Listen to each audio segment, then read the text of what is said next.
Una moto, molti caschi e almeno 20 razzie nelle case e nei negozi di mezzo Veneto.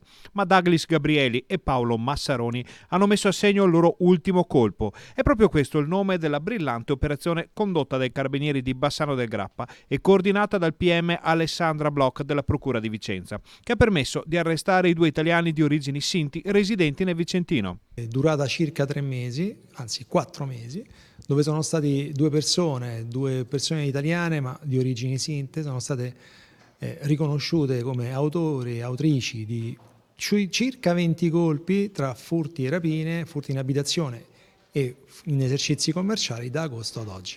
Massaroni e Gabrieli sono ritenuti responsabili di una ventina di incursioni nelle province di Vicenza, Treviso, Venezia e Padova, dove si spostavano con una motocicletta Honda di grossa cilindrata. Modus operandi consolidato, direi.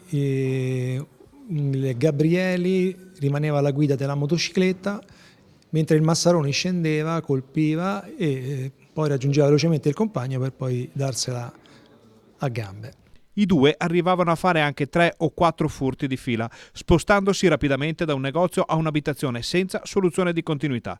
Preferivano agire attorno a mezzogiorno e nel corso degli ultimi mesi hanno messo assieme un bottino considerevole. Eccoli in azione mentre forzano la porta di un'attività commerciale con poche e decise mosse.